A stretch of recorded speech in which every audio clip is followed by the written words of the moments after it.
And now, ladies and gentlemen, please fasten your seatbelts. Welcome to PreneurCast. You know, business cards being swapped, beers being drunk. Can I say a nasty word? Can I say procrastination? With Pete Williams and Don Kosher. how well did that go down? Talk about that entire thing in a very another rant and soapbox episode if you want to. Visit us online at PreneurMarketing.com. Hello, hello. Hello, sir. And hello, everyone, and welcome to episode 20 of PreneurCast. Yes, folks, we've made it. 20 episodes. Have you been practicing that? No, that was totally off the cuff. It sounded very, I don't know what the cliche would be, but very much like sitting in a smoking jacket in a library with a book on your lap kind of intro. You know how you have those really bad old school where the guy's sitting in the big chair and smoking jacket and welcome to This Is Your Life. Right, stuff you. You do it next time. I wasn't saying it was bad. I was saying you brought a level of sophistication to PreneurCast. I liked it. Why, thank you, sir. Yes. I got a question for you. Do Go ahead. you know what happened at I think it's like the 12-minute, 44-second mark of episode 12? Do you know what? I don't. Neither do I. I'm hoping... No, you don't. Do you know what? I saw that tweet. And I thought, do you know what? I need to go back. And it reminded me, actually. It did remind me of one of the books you recommended way back in our book recommendation episode. I've been working my way down that list. Hopefully other people have. And one of the ones that really stuck out to me was Moonwalking with Einstein. Ah, yes.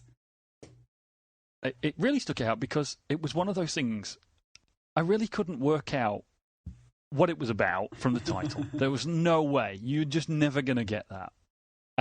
And only after reading the book, although, by the way, he doesn't explain the title in the book, but only after reading the book do you understand what it's about. And the book is all about, as you said, a journalist who decides to compete in the American Memory Championships. Fantastic book, really enjoyed it. Great story, not dry at all, very entertaining, and some great, amazing tips on memory. But sadly didn't help me remember what's in each episode off the top of my head, and definitely not down to the minute mark. No, but apparently someone really enjoyed that, and I got to go back and listen to it because apparently it's a perspective he wished he had when he started his small business. Episode 12, 14-minute mark. Interesting. I got to go and listen to it. Are you not going to name names? Oh, yeah, well, I should probably. Ace McKay. Yeah, I think let's just do a shout out to the people who are good enough to actually pay attention and listen to this stuff and give us feedback. We really do appreciate the feedback, folks. Wherever it comes from, on Twitter, at Preneur for Pete and at DGoucher for me. But no, thank you to everyone. Feedback on Twitter is great. Pete's a big Twitterer, as you all know, if you follow him. Me, not so much. I tend to save up my valuable tidbits for the podcast, if I'm honest. This is it, folks. This is all you get. Yeah. But emails, PreneurCast at PreneurGroup.com, or feedback on the iTunes Store. Definitely loving the feedback on the iTunes Store. Although I will point out, folks, that if for some reason you put something in there and you're wondering why we don't answer you directly, we don't really get notified, sadly, if you comment on the iTunes Store. So we just have to go in regularly and check it. So please don't get upset if we don't get straight back to you on that one. Email or Twitter is a really good way to get to us if you've got a question. But we do love the feedback on the iTunes Store because it helps us keep our ratings and our new and noteworthy status in front of certain other people in the marketplace who have who have an excellent podcast. They do. They just don't seem to be as popular as ours. So speaking of podcasts, what are we discussing tonight? Fine, Dom, the media video guy. Well, Pete, Mr. Preneur, I keep thinking back to our 7 Levers episode. Yep. Because it's all, we talked about the 7 different aspects of your business that you can focus on, and if you focus on each one, you can incrementally increase your business, traffic, conversion, etc., etc., etc. But a lot of people probably listened to that episode and then went, okay, but where should I start? Should I really start at the beginning? Where should I start? So I wondered if you got any advice for that. Yeah, okay. Well, let's talk triage is probably a good, I guess, word to use here. I guess it comes down to, and you can sort of apply triage to your business in a number of different ways, not just with the 7 levers, to be honest. Because realistically, if you've got a business up and running and it's been going for a while, and I guess you want to actually do something to grow it, the 7 levers, as we spoke about, is a great way to help, almost double a business by just doing 10% more work. And, where do you start in all of that? And I think it comes down to sort of doing some triage on your business and actually assessing where you actually are. And you just need basically a system to follow when you're doing triage. It can be the marketing symphony that we've spoken about historically and doing some triage with that. Is it all about, do you need to make sure you've got the right market? Is it simply about getting traffic? Is it about working on your conversions, or is it about the product? That's one way to look at triage, because it's simply looking at, okay, where should I start? What is the worst out of all these categories? And you need to have a checklist. If you go to like a hospital at 2 a.m. with an issue and you get into the emergency room, they're doing triage. They're working out which patient is worst and which part of your body is actually the thing that needs to be treated first. Far from a doctor and far from a nurse. But that's my understanding. They have a system and a checklist to go through, and this is what the priority is, and this is what we work through. So I think it's important to, when you are working on your business, to have a system that you can actually follow when you're doing triage. And I think the 7 levers is a perfect way to look at that, because there's so many different elements of your business that actually make up the profit and is causes of the profit. So it's really about going, okay, where should I start first? And that's what triage is all about. Is that sort of where you're wanting to go? Yeah, absolutely.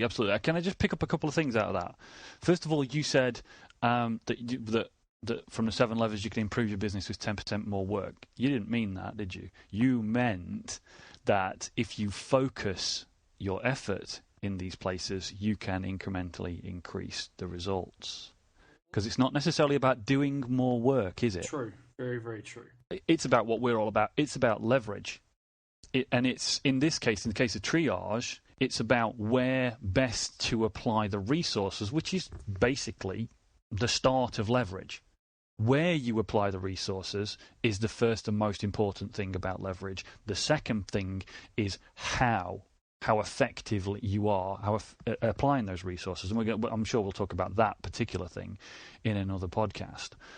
But triage, as you said, comes from the medical world, and it comes from the emergency rooms and the emergency response teams on battlefields and things like that. If you're in an emergency room, basically everybody that comes through the door thinks that they are an emergency, and so the teams in the emergency rooms needed a way to decide and clearly define who was, in inverted commas, more important, who was the most important.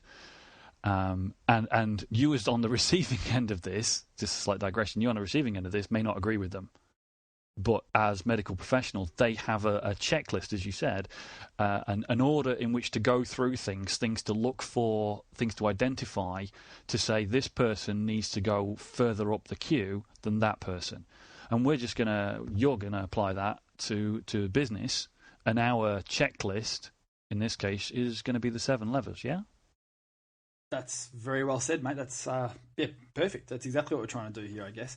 Because the thing is that if you talk to most business people, and it's actually interesting, I sent out a survey only yesterday to just a portion of my list, people who are subscribed at PreneurMarketing.com or various other places, just to a portion of them, just to sort of get a feel for who they are and who's in the community and what they want and all that sort of stuff.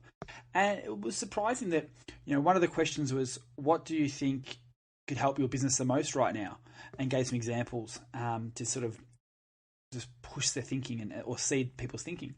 And the majority of responses I got back were all around, I need more customers. I need more customers. I just need more customers. And, that's definitely, part of the 7 levers. But as we spoke about in that episode, if you increase every one of these levers by just 10%, you'll almost double your business. So, you can apply this or increase the other 6 elements of the business, never touch more traffic and new customers, and your business will still grow exponentially. So many people just simply focus on the front end of the funnel, if you will. There's a term in marketing called the funnel, and it's all about getting as many people you can to the top of the funnel, and as they work their way down the funnel, they end up being a customer or a high-priced long-term customer. So it's not always about more traffic. It's not about more visitors to your website or more foot traffic. There's other elements to go. And just to recap quickly, it's things like your opt-in rate, the amount of people who actually opt into your email list, or the amount of people who are willing to try on a pair of shoes in the retail store, or people who are going to go for a test drive. That's your opt-in. And then you've got the conversion rates. How many people of those who go for that test drive or free report actually purchase? That's your conversion rate and become customers. The other elements are things like average sales value, or the amount of items you sell per sale. And then also the amount of transactions each customer does over a certain period of time. And also margins. They're the other 6 things you can work on in your business, which will help grow your profits. It's not just about more traffic at the front end. So I guess when we apply the triage aspect to this, it's looking at going, okay, we've got the 7 levers as our checklist, but we need to actually measure it. Like, if you go into a hospital at 2 a.m. with some problems, they're not just going to look at you and go, oh, okay, you're doing okay. They're going to check your heart rate. They're going to check your blood pressure. They're going to check your oxygen levels. They're going to check a whole bunch of stuff about you to see where you actually are before they can actually even make an assessment of where you fit in the triage of patients. They have to actually measure you. What is your problem? Where does it rate? What severity level is your problem? And this comes back to, again, the numbers episode we spoke about a few weeks ago as well. We're kind of tying it all in together nicely here with a little bow, is that you have to actually measure all of this stuff, because you can't manage it and you can't do any triage without knowing your numbers. So the first thing to do is to actually stop and grit your teeth and go, I'm going to actually look at my business from raw numbers, because you can't hide from raw numbers. So sit down and actually just do some numbers. Make your main priority for the next 7 days to actually learn your numbers in the business. Learn how many people walk into your store. Learn how many people actually sit down and actually try on a pair of shoes. Work out how many of those people actually purchase from you. What is your average sales value? What is your actual amount of items you sell on average per sale? What is the actual amount of transactions those people do? Now, that might be hard to work out in 7 days, but that element can wait a little bit. So it's really important to start with measurement, because once you actually measure where you're at, then you can actually make assessments of where to start. Because quite often, for a lot of people, the easiest way to actually generate more profit in their business is simply by increasing the number of sale items, or number of items per sale, and the average sale value. That's the easiest place to start, because that's simply just increasing your prices a little bit and asking, would you like fries with that? Because that's all that is. All increasing the items per sale is simply saying, would you like fries with that? And just working out what your fry is. Yeah, good point. Good point. That was really the thing that I attached additionally to the 7 levers when we talked about it, is that some of these things have, in my mind, more leverage than others. As you say, if you let's say you are a bricks and mortar store, not McDonald's, but another one, or any other fine fast food franchise or chain. Let's say you're a bricks and mortar store and you have a person stood at the counter with their credit card out. Now, this is a metaphor, and it could mean that they're in your shopping basket in your online store. It doesn't really matter. But they're there. They have their credit card out. They're going to pay for something. If you offer to add something that is complementary to that sale, they are highly likely to buy it.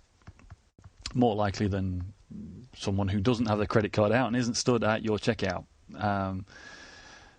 And so that is, as you say, one of the easiest ways of increasing your profit, your revenue, and therefore your profit.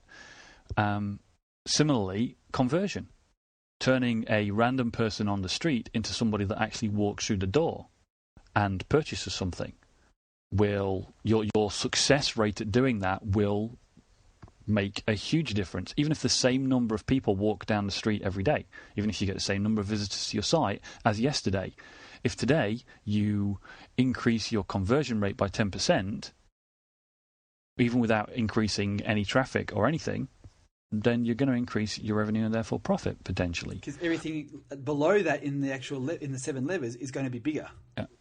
Absolutely, and that's it. I mean, it is the order that we did it, the order that we placed it, and that you describe it: traffic, opt-in rate, then conversions, then average sale value, then average number of transactions per customer per period, then margins. That is the order. If you look at it as a funnel, as you said, a lot of marketing speak talks about the sales funnel. If you look at it as a funnel, then everything higher up, it cascades its increase down that funnel. Exactly. Yeah. Absolutely.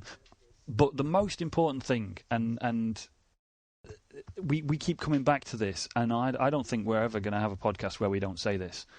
It's all about the numbers. Yeah. It's all about the numbers, and it's all about knowing those numbers. And back to the triage, our list for the listeners to go and use to base the triage decision, which we haven't got to the decision yet, but the starting point for this is go away, take the list of levers, the 7 levers, and make sure you know what the answer to each one of these is. Make sure you know what this traffic is. However, you need to find it out. Whether it's, I'm not even going to consider that people don't have analytics installed on their websites. Of course, you all do. It's free, for goodness sake. Go and do it. Analytics will tell you a lot of this information. Some awesome information you can get from analytics, Google Analytics on your website, or just if it is a bricks and mortar business, get the paperwork out. Yep. Please tell me you keep paperwork. Pen and paper, just like a bit of a tick sheet. Pen and paper. The good old prison wall type process. It's just like, just carve it in every time something happens. Just carve it down, count them out. That's all you have to do. Yep. And then wait from there to actually, I guess, make the assessment of what to do. Is you just need to look at it and go, okay, what do I think is the worst performing out of all of these? I'd love to be able to say that, if your conversion rate is below 10%, that's where you start. Like, I'd love to be able to give you metrics for each one of these and say, like, your average sale value should always be $347 or above. But unfortunately, those numbers are unique to every business because, if you're selling radiators compared to running shoes, compared to telephone systems, compared to massages, obviously the value is going to change based on the actual type of product and service you actually sell. But you need to actually just at least have this and go, okay, what do I think is poor? Obviously, items per sale, only having one item per sale, 1.0 is pretty poor. You want to hopefully get that to 1.2, 1.3, where you actually every third or fourth person buys a second item, whether that might be a pair of socks with a pair of running shoes, a headset with a phone system, some bath salts with a massage, whatever it might be. It's about working out a way to actually increase that. And just having those numbers, you can then have a gut feel of, okay, what do you think is the worst performing out of this? And where do I go from here? And what do I actually do to work on each of these? And if you just say every week for the next 7 weeks, I'm going to actually work on one of these levers. You start off, you do your assessment, then you work, okay, this is the order I'm going to work on these. It might be I'm going to work on items per sale, then conversion rate, then my margins, then my average transactions per customer per period, then it's going to be traffic, and then it's going to be opt-in rate. It doesn't really matter what order you work in them. It's all about working on what's going to be the easiest and what is the worst in your business, so to speak. And there's plenty of ways to actually delve into each of these and increase all of these. To give you another example, tying in a previous episode, we spoke about the mirror economy in the last edition's PreneurCast. And a great way I've seen many, many times to increase average sales value is use the trade dollars that you've actually earned in that mirror economy to buy prizes that actually you can give away to people who spend X in your store. So there was a supermarket that I used to work with years ago, and what they did with their trade dollars is they actually use the money from that mirror economy to buy a big hamper of wine and bits and pieces. And they worked out their average value, their average sales value was something like $67. So what they did is they used those trade dollars to buy a $500 hamper, and then they said everybody who spends over $100 next month gets a free entry in the draw to win the hamper. So people will actually then start to obviously spend more every time they went to the supermarket to get over that $100 value to get that free entry. Now, they paid for that hamper at 20 cents on the dollar, as we spoke about last week. So it was just an absolute no-brainer for the supermarket as a way to increase the average sales value very, very quickly. But it's offering some sort of... It's not always about just jacking up your prices. You know, that's where people sort of go, I can't increase my average sales value because it means I have to increase my prices by 10%. And, my market can't handle that. Well, firstly, they probably could. Particularly if you actually have a better conversion rate because you're becoming a better sales team, then you can actually justify higher prices. So one sort of helps the other. But there's so many other ways to sort of be creative in your marketing and entice people with bonuses and contests and stuff like that to actually help increase that average sales value. All right, can I just get you to take a breath there? One, because you're accelerating, and therefore I think anybody listening at 2 speed might actually be closer to 4 speed by now. There's a couple of other podcasts out there that you and I both listen to, and some of them use things like sound effects and stuff, which, by the way, folks, adds to the production time, so we don't do it. But I really wanted one then. I really did. I really wanted, like, you know, a big kind of ninja tip kind of alert. I mean, that was awesome. That was. I'm gonna repeat that. Anybody listening at 2 speed and that missed that one because Pete was just going too quickly.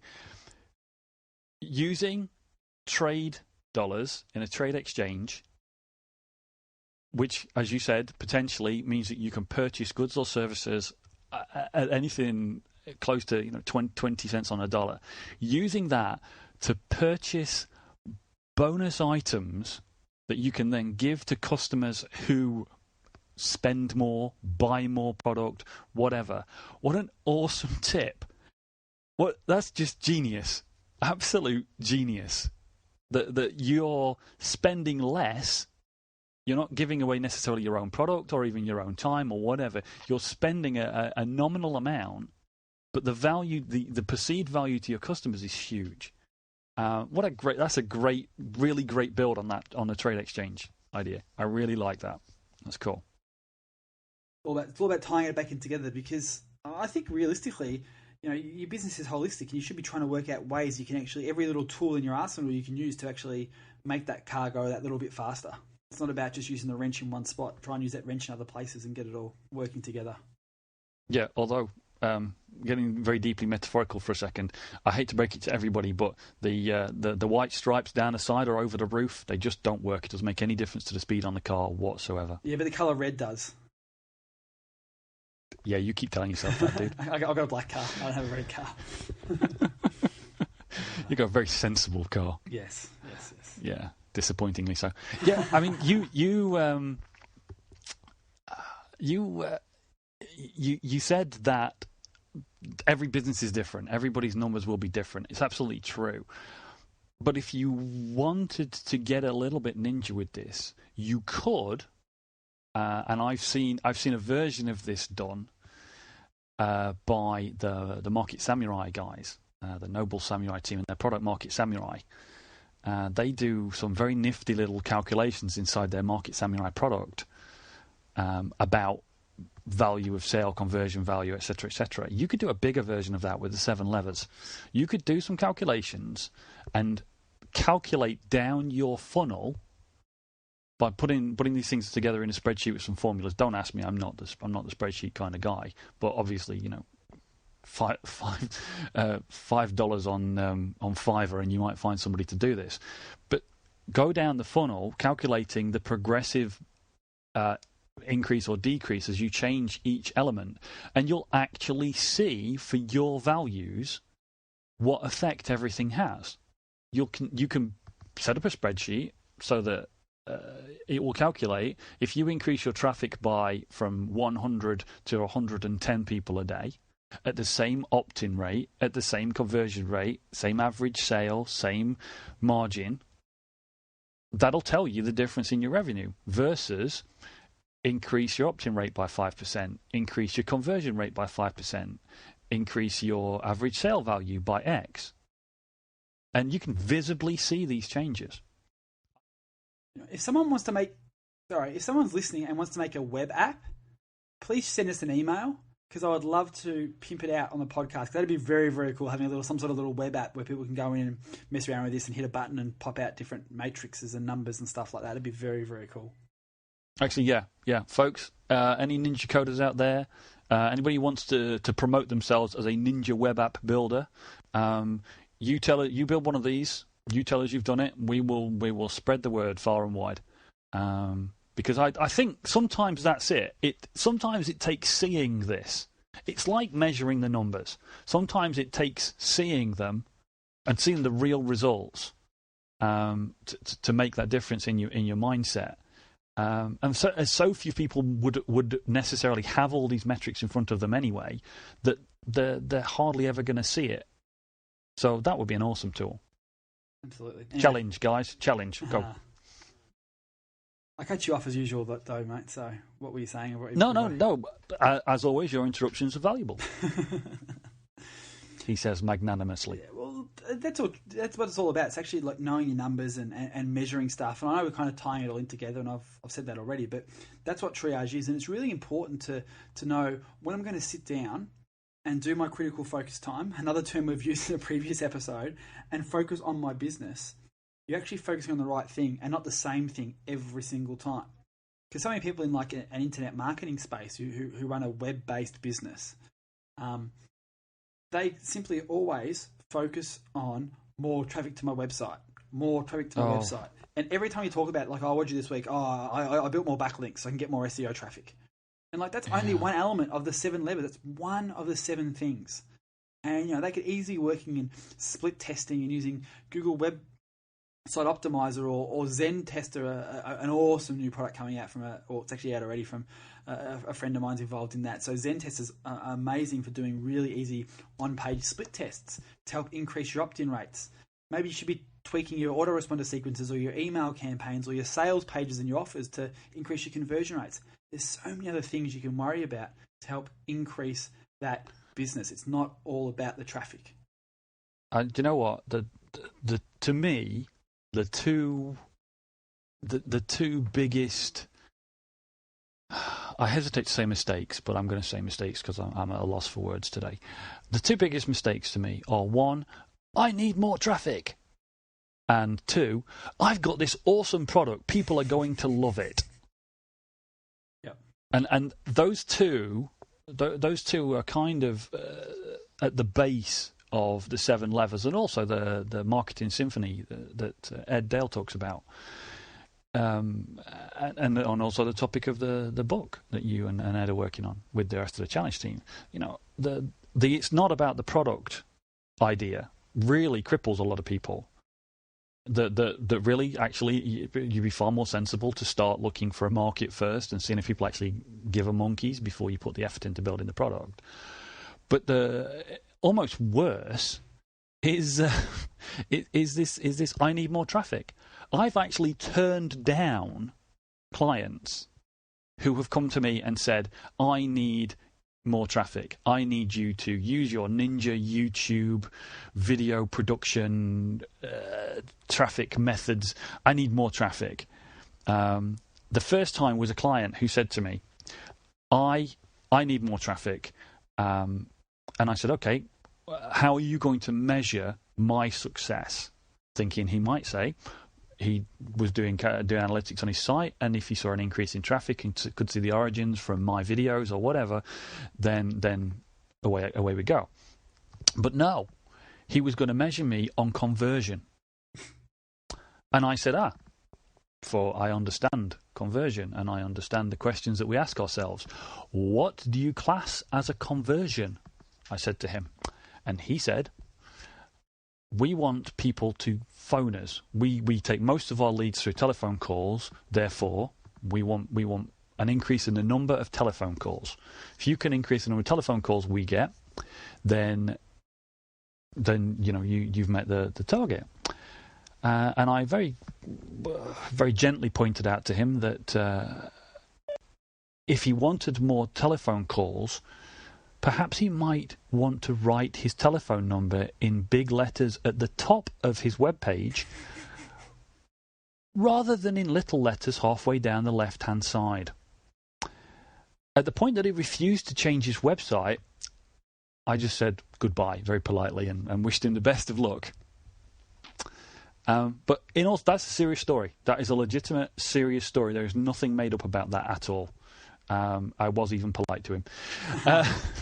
It's so true. It's so true. But it's so true. People just, I want traffic, I need more traffic, I need more traffic.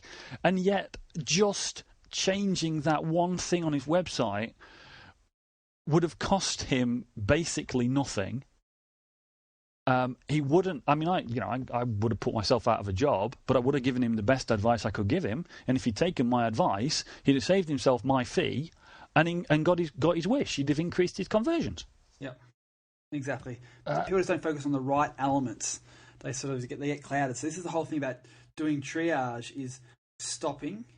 And this is the thing I think is really unique when you look at an emergency room or you chat to someone who works in that sort of environment. That as crazy as it is when you're looking at it from the outside, when you're actually inside it and they're actually doing the triage, they're actually assessing patients and things like that, it's very calm, it's very collected, it's very clear, and it's very regimented. They actually are, they've got this clarity there. They actually go, okay, I'm stopping. I'm now focusing on this one patient in front of me, and I'm going to do an assessment on this person. I'm going to check their vitals. I'm going to see where the issue is. I'm going to assess what needs to be done. And then I'm going to then take a step back and then assess that in the context, another episode we spoke about, in the context of everyone. And then from there you can delve back in and work out who you're going to work on first.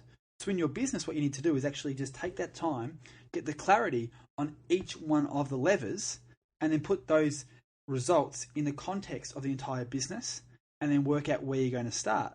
And then make that commitment to work on one of these 7 levers every week in your business.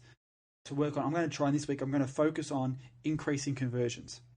So I'm going to work on the sales spiel that all my sales guys use. I'm going to work on and adjust the proposal that we send out.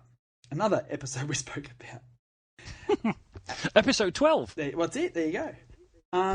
And, or it might be I'm going to try and get more people to actually opt into my report. So I'm going to go do some split testing and try and increase my opt-in rates. Or I'm going to work out that, the greet and seat rules that Athlete's Foot have. There's a process they call the greet and seat rules, which is all about greeting someone and getting the person seated. And you look at most of the other people, like Benefit Cosmetics have one as well, and a lot of sort of the franchise type businesses that are very, very successful are successful. And what makes a franchise successful is the system. And so maybe you want to work on that sort of stuff. Maybe you want to work on some creative ways to increase the number of items per sale. Or maybe the following week you're actually going to call every one of your suppliers and try and screw them down for an extra 5% in revenue or margin. 5% in margin. So it's about focusing on which one you want to work on first, and delve into those once a week for 7 weeks.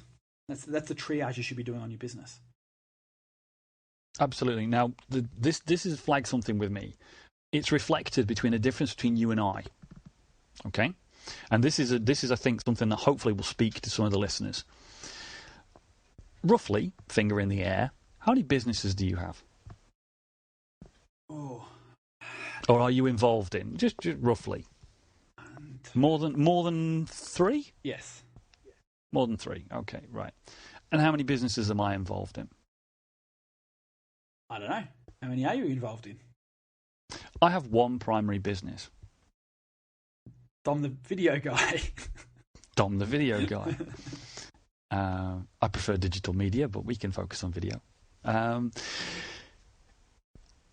I have one primary business. Now, this is something that some of the brighter people, the more kind of high-level thinkers talk about, which is being too close to what you're working on. And it's actually something that comes up in the challenge. We talked about a challenge, which is now running this year. Ed Dale's free internet marketing, internet business starting program, training program. Excellent thing that it is.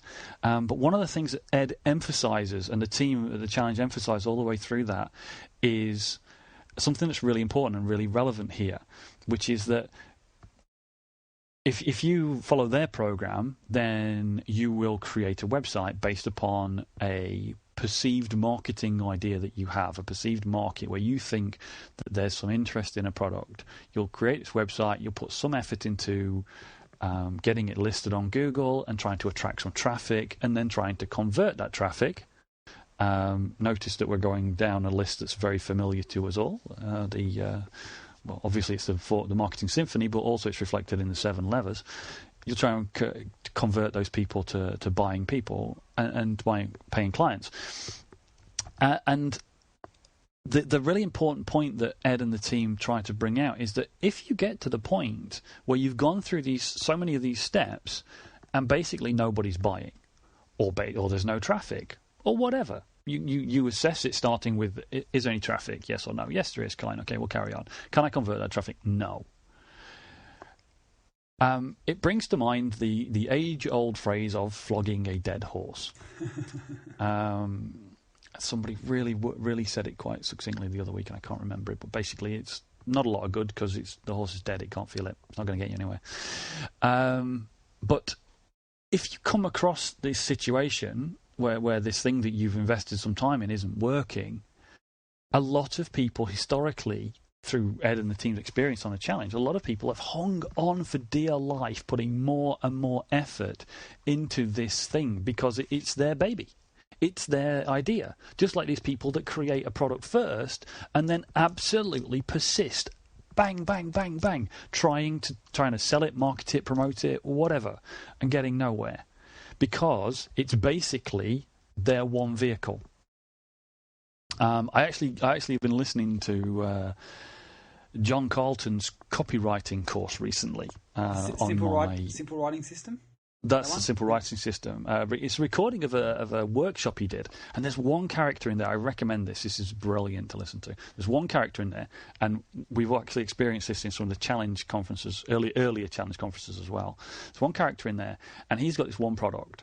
And every time John Carlton asks a question about, can you write me a bullet point? Can you give me a feature? Can you give me a benefit? Can you give me this? Can you give me that? This one guy at the back of the room is just basically not even giving an elevator pitch. The guy's spewing advertising blurb about his product, and he just won't stop.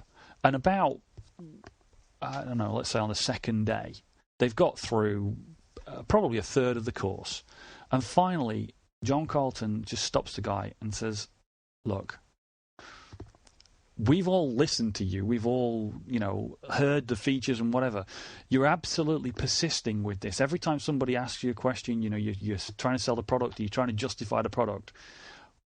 Nobody in this room can see a value in that product. Now, I mean you no offense, but maybe you need to review the product, not your copywriting. And that was a really powerful thing. That this guy that's his one product, that's his one thing, and he was absolutely locked on it. Now, I'm not saying that anybody out there that's got one business should look at it and go, oh, do you know what, I'm throwing a towel in. But what I am saying is I understand, having one primary business myself, that it's difficult to be dispassionate. It's difficult to stand back and just look at the numbers. Taking the example of the triage nurse, or you, and no connection between you and a nurse's uniform, absolutely none. You're referring to me now. I thought you were talking to the listener then. I thought you were saying you to the listener. Sorry, so you, Pete. Yes, you listeners as well. Nurse's uniform and the listeners, go wild. But between you and a triage nurse, you have the benefit of volume. You have the benefit of knowing that this is one example of something. The triage nurses know that they are going to get 100 people an hour, 50 people an hour, 100 people an hour, 1,000 people a day. And honestly, the best, and this is the lesson to learn, the best thing those triage nurses can do is their job. And that is go down the list, get the answers to the questions, put somebody at the right place in the queue so they know they're going to get seen. Yeah? They don't. They need to. Yes, they need to have sympathy and empathy for these people. They need to care for them. But at the top of the list of things they need to do is they need to do that job. They need to get the data, assess the data, and put these people into the system in the right place. And you understand that because you've seen it in a number of businesses. But when you've just got the one business, and to a point, this comes back to the E-myth and the idea of working in the business or on the business, which you alluded to earlier by talking about franchises and systematizing things. If you can stand back from your business far enough to look at the numbers and do the job of working on the business, you will have much more effect on that business and its success than if you're constantly working in it. Yeah? Absolutely. That was a little bit of a soapbox from me, wasn't it, really? It was good. I liked it. Was it? Yeah. Okay, cool. Oh, yeah, be passionate. Get on the soapbox. Let it happen. It's not just me. I like it.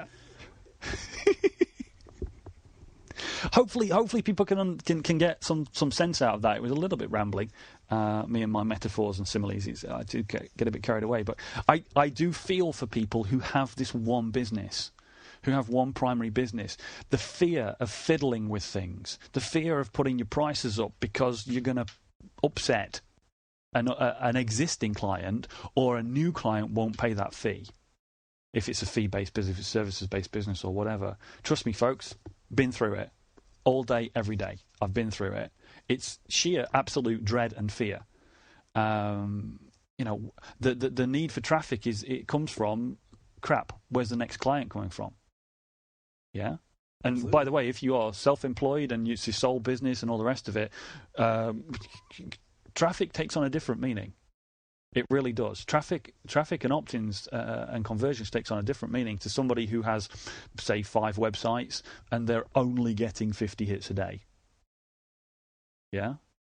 When you haven't had an inquiry in your business today, that's a big difference. Absolutely. Completely agree. And so please, listeners, understand where I'm coming from.